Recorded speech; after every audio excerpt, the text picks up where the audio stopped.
Hi everyone, it's Chanel here from The Heart and Soul with your weekly Oracle card reading for July 28th through August 3rd, 2014. It's hard to believe the summer is half over here and it's just disappearing. So let's see what the message is from the angels today. We're going to use grace cards today. I was drawn to these ones. They're by Cheryl Richardson. They're very beautiful cards. I quite love them.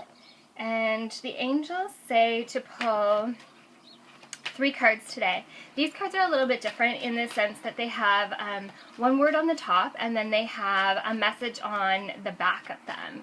So we may have to flip them twice. So it's kind of, I get to see what they say before we actually flip them over because there's no flipping with these cards. So there's one.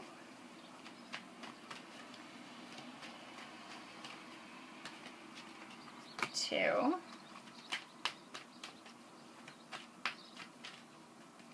Three. Actually, I'm going to pull 4, because that one seemed like it wanted to come too. So let's see what the cards have to say. I saw. Let's see if you can see now. I have my helper here today, so if you see her passing back and forth like she did last week, I'm not sure if you saw her little feet, but she's here to visit. So I'm sorry, there's usually a glare here. So the first card is Mirror, and we'll flip it over. Learn to see God's presence in everyone you meet. Such an important message. Second card was Peace. When we balance silence with activity, we discover a true peace of mind, the source of all joy and happiness. Oops, sorry. Silence. Be still, a daily practice of silence bears gifts, a heightened sensitivity to beauty, deep inner peace, and a profound feeling of connectedness to all living things. And the last card is Self. Go within. When we invest more energy in developing our spiritual lives, the outer world begins to take care of itself. It's interesting because there was a post I made on Facebook about a week ago, and the same little proverb kept on coming up over and over and over again. And it was the "not my circus, not my monkeys," which is totally about drama. So, and it really just feels like there's this imminent request to really step away from the drama. Energetically, it just feels the planets and astrologically, things have been wonky. And we can choose to create drama within situations, or we can choose to accept them the way they are and move through them in as much grace and ease and peace as we possibly can. Sometimes it's really not about understanding what's going on, it's about allowing it to play out. We get stuck in knowing, needing to know what the future is and what it holds, and sometimes it's about understanding that it's unfolding, that there is a process involved and it's unfolding in front of us and we will see it soon enough. That's where the Mirror card comes in as well.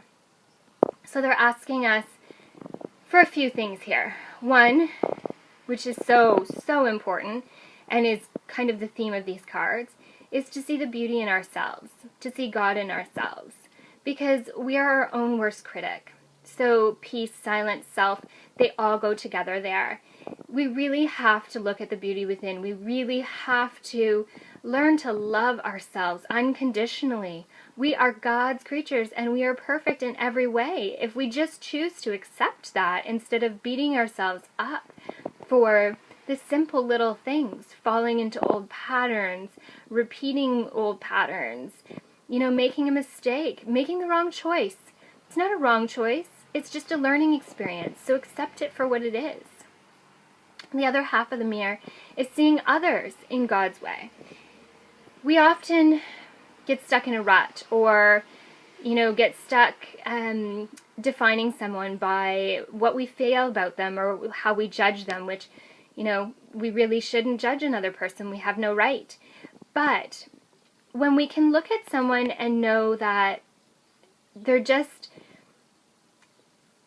perfect in their own way and that they're walking their own path and we don't know what's going on inside of them. When we can change the way we look at someone and choose to look at them with new eyes, we can change how we feel about them too.